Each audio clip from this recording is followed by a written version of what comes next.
Thank you so much, Amy. Hello again, everyone. As I'm reading this morning, I'm sharing a video spoken word piece from Ms. Jonata Petrus. She is a creative activist, writer, playwright, and multidimensional performance artist who was born on Dakota land and is West Indian descended and African sourced. Her work centers around Black wildness, futurism, ancestral healing, sweetness, spectacle, and shimmer. Her poem this morning is titled, "Could We Please Give the Police Departments to the Grandmothers?"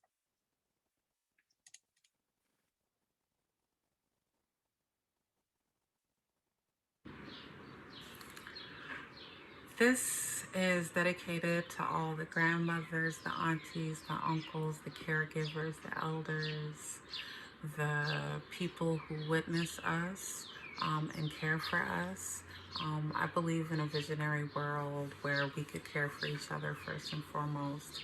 And I wrote this poem 5 years ago after Michael Brown's murderer was not indicted. And Michael Brown to me was such a sweet, tender looking boy. And this man characterized him as though he was almost monster like and was so terrifying. And I thought, if these police are so afraid of us, who can be around us that's not afraid of us? And I wrote this poem. Could we please give the police departments to the grandmothers?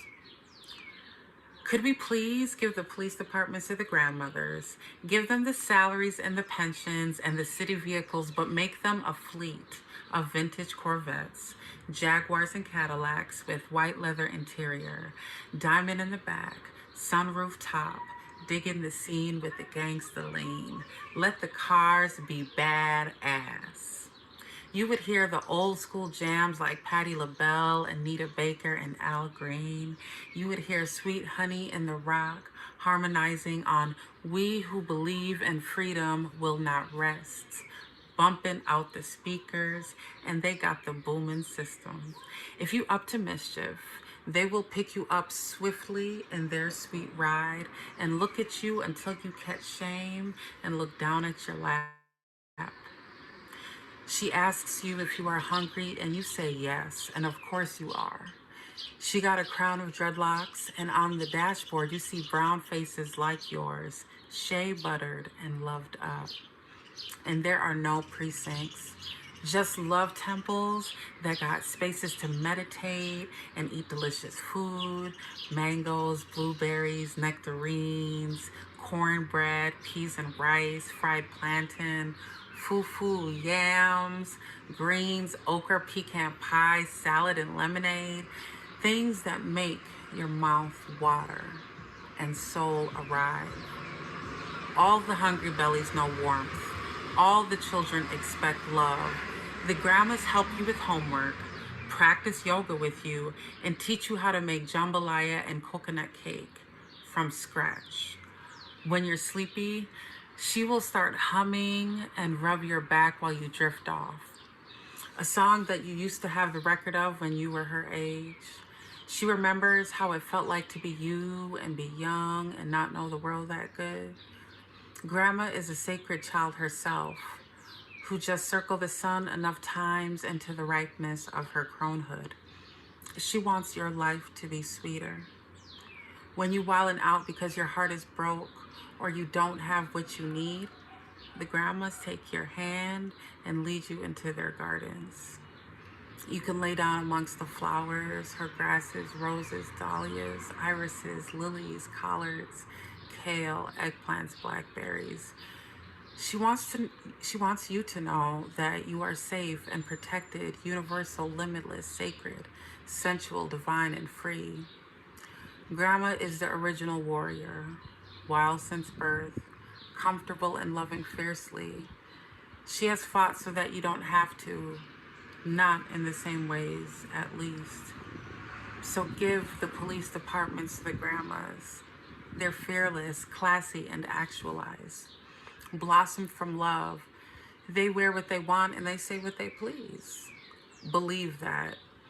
There wouldn't be no noise citations when the grandmas ride through our streets, blasting Stevie Wonder, Nina Simone, Marvin Gaye, Alex Coltrane, Jimi Hendrix, KRS-One, all that good music.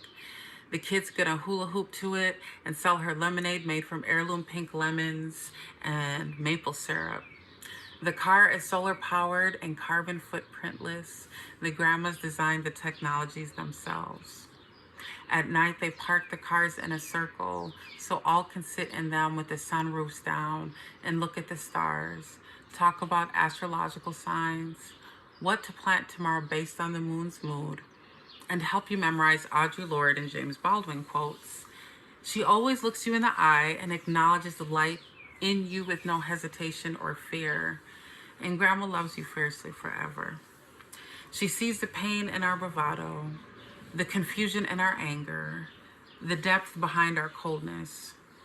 Grandma knows what oppression has done to our souls and is going to change it one love temple at a time. She has no fear.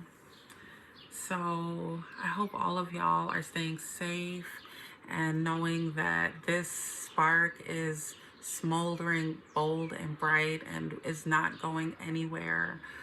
We can achieve a reality where we do not have police policing us, but that we have an abundance of everybody being cared for.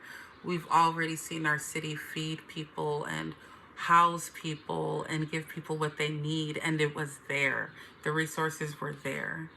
So let's keep on thinking of how we could not continue to allow capitalistic greed and white supremacy to drain and vampire off of society, and that we could truly live an abundant, delicious, yummy life surrounded in sweet love and abundant, sensuous elders and all kinds of freedom and liberation for Black people. I love you all.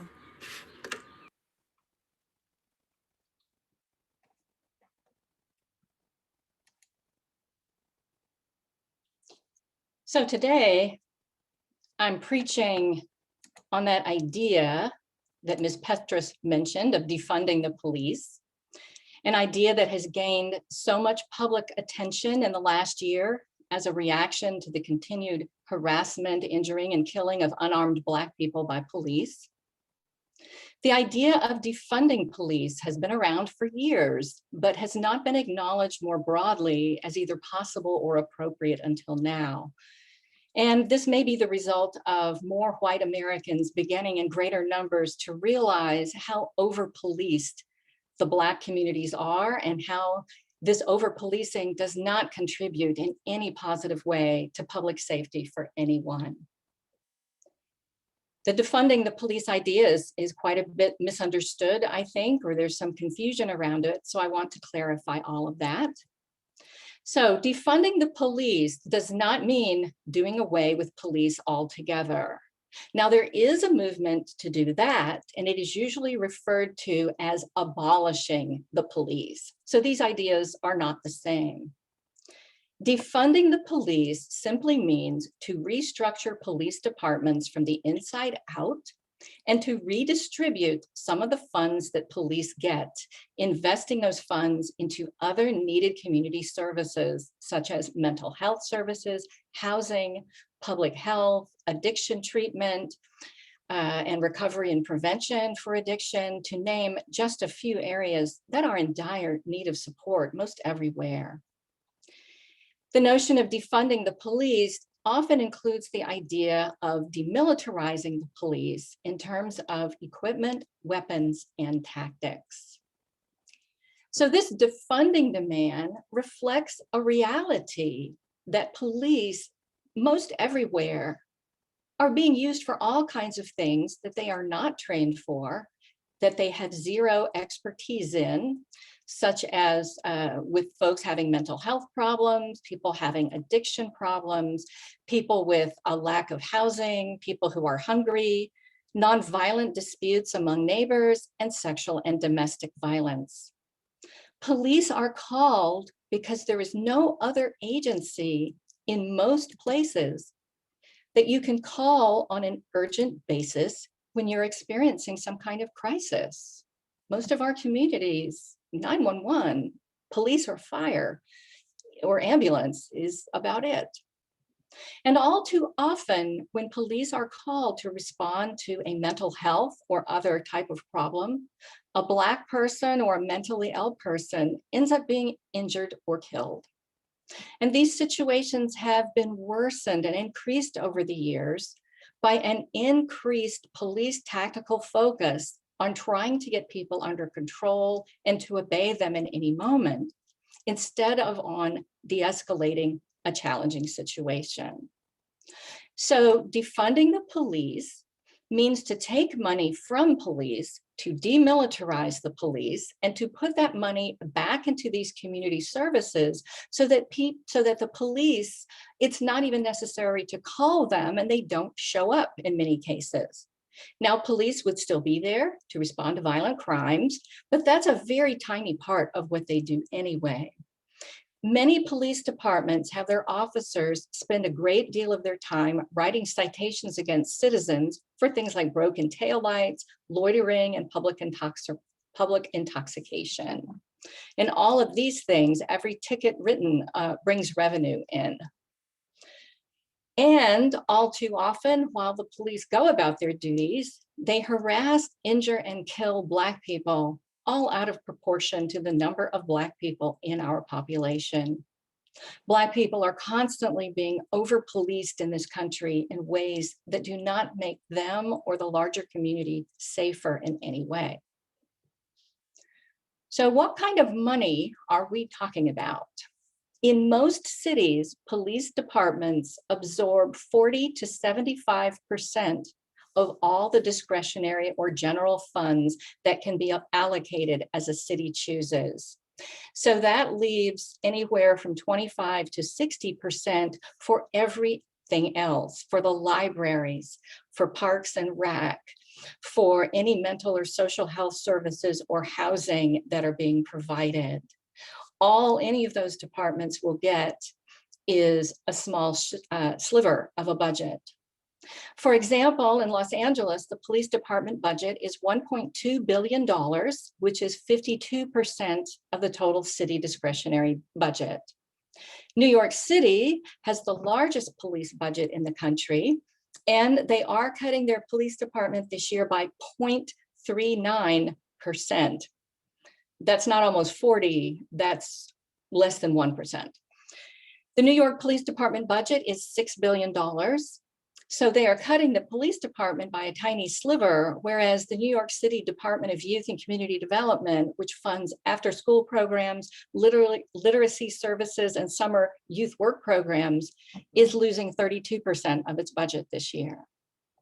So this is all to say, police get a ton of money, and their budgets aren't really being cut very much across the country, even as localities struggle with the loss of funding.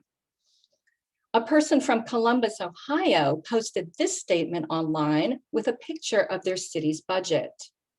They wrote, "In the same way that Harvard is, in an important sense, a hedge fund with an education side business attached, I am learning today that, fiscally speaking, American cities essentially are a police department with a few underfunded community initiatives attached, plus some road construction." And I want to show you the picture of the Columbus budget. And really the numbers aren't that important, but that long blue line that you see going out to the right is the police department budget. And then everything else is public services, finance, education, health, recreation, city auditor, city attorney. And this is not at all an unusual profile for most American cities.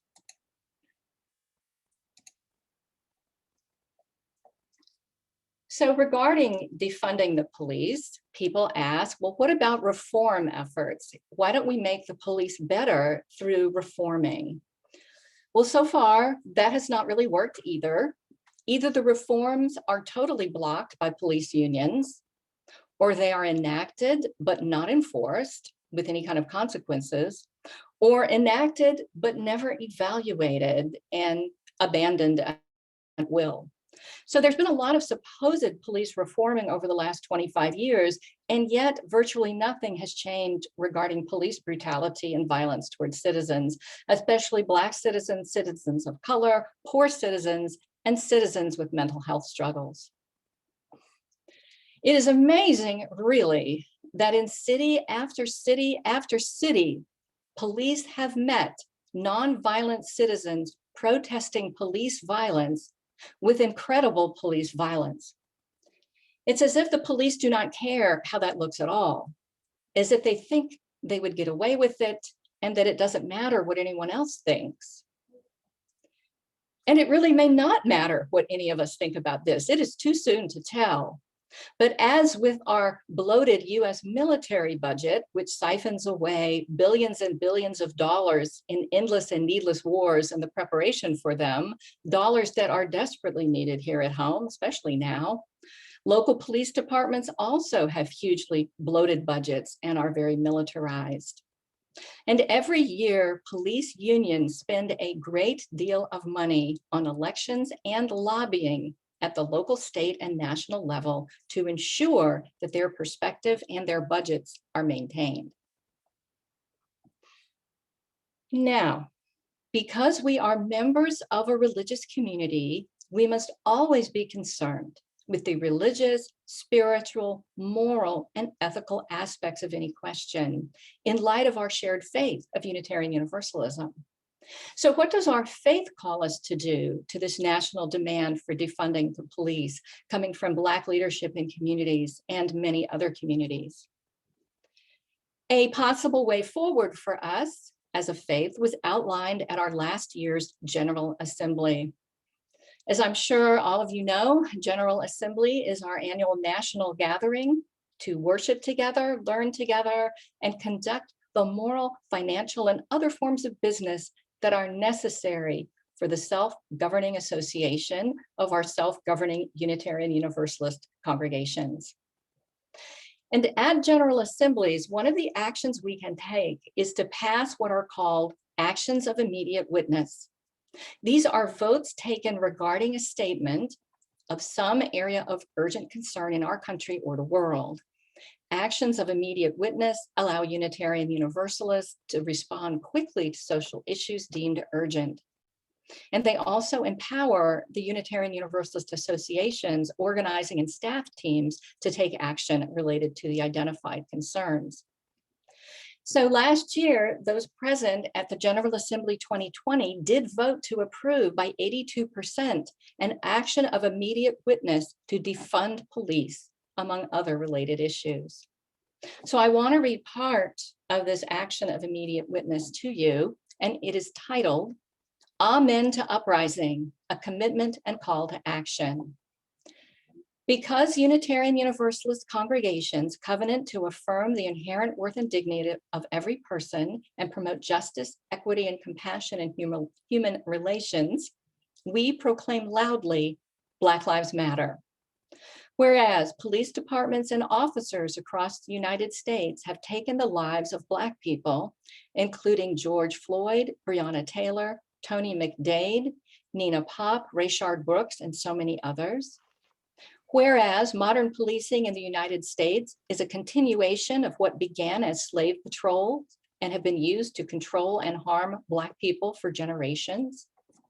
Whereas anti-racist protesters have been met by violence of an increasingly militarized police force. Whereas many of our faith communities have been complicit in creating the society and systems we currently live within. And whereas our ancient and evolving universalist theologies call us to bring an end to all hells that exist and call for accountability and transformation, not punishment. Therefore, be it resolved that, as Unitarian Universalists, we commit to shaping a world in which love and justice may thrive, where Black leadership, creativity, and resilience is celebrated, while Black grief is honored and held with love. We will use our voices to amplify the demands of Black Lives Matter, Black lives of Unitarian Universalism, Diverse and Revolutionary Unitarian Universalist Multicultural Ministries, the Movement for Black Lives, the Black Youth Project, UndocuBlack, and other organizations by and for Black people. So following this are a few paragraphs of specific actions to be taken by the UUA and that congregations are urged to take. And these actions specifically include defunding local police departments. So the call to action ends with this statement. Therefore, we commit to making our congregations and communities authentically multicultural, multiracial, anti-oppressive spaces that dismantle anti-Blackness, to resisting a culture of perfectionism, and to repairing our mistakes. And given that building the beloved community is an ongoing and ever evolving process, we commit to staying in this work for the long haul.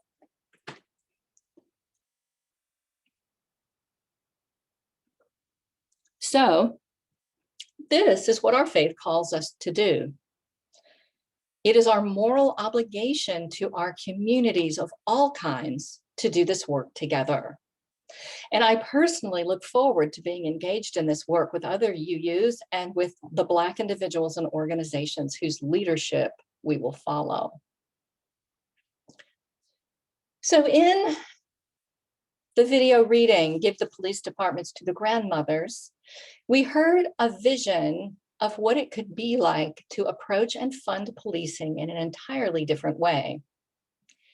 And for me, the power and the beauty of this reading is not that it gives us some fantastic and unattainable vision of what policing could be if it were done by our grandmothers, a vision that aims to inspire only. I see this vision as a realistic one in many ways, in its generalities and its specifics, and I hope you can too. So I end with another vision of what a world without oppressive policing might look like, written by Father Nathan Monk, who is a former Eastern Orthodox priest and a civil rights activist. In it, he gives an alternative version of what could have happened with Rayshard Brooks, an unarmed Black man who was killed by police in Atlanta last June 12th, right in the middle of the ongoing anti-racism protest triggered by the death of George Floyd in Minneapolis. Here's what happened. Rayshard Brooks, age 23, fell asleep behind the wheel of his car while he was stopped in the drive-through lane at a Wendy's in Atlanta. When they realized he and his car weren't moving, Wendy's employees called the police. The police arrived and determined that Mr. Brooks was intoxicated beyond the legal limit. He was cooperative and friendly.